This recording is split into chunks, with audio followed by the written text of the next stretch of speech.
आज यो उत्कृष्ट होनहार हाम्रो भाइ बहिनीहरूको बिचमा एउटा कविता भन्दा पनि गजल भन्नु पर्ला। गजल भनिदिने हो कि भनेर मैले एउटा गजल लेखेको थिएँ। गजलको नाम नै शीर्षक, गजलको त खास शीर्षक हुँदैन, शीर्षकै राखेको छ उडान। सपना बोकी अघि बढ्ने रहर लिएर आऊ, सपना बोकी अघि बढ्ने रहर लिएर आऊ, ज्ञानको उज्यालोमा नयाँ सहर लिएर आऊ। सपना बोकी अघि बढ्ने रहर लिएर आऊ, ज्ञानको उज्यालोमा नयाँ सहर लिएर आऊ।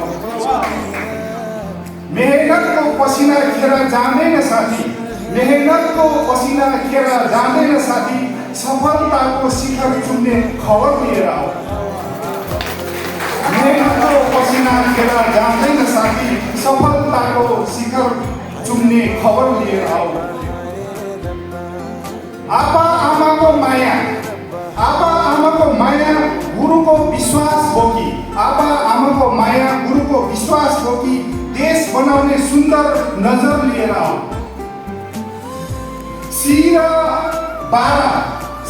12 को सफलता यो पहिलो पाइला, सिरा +2 को सफलताको यो पहिलो पाइला, आफै हजारौं लक्ष्यको यात्रा लिएर आऊ। तामाङ सन्तान हौ तिमी, तामाङ सन्तान हौ तिमी, संस्कृतिको पहिचान, इमान, श्रम र सेवाको अवसर लिएर आऊ।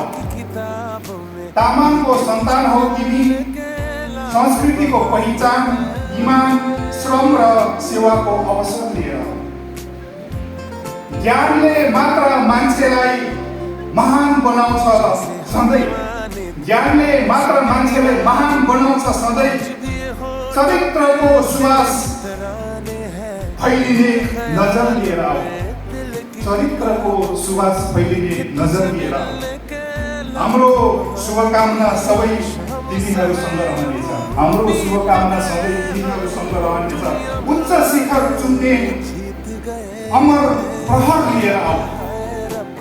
बधाई छ सफलतामा, बधाई छ सफलतामा, शुभकामना अनन्त, नेपालको गौरव बन्ने अमर लहर लिएर आऊ।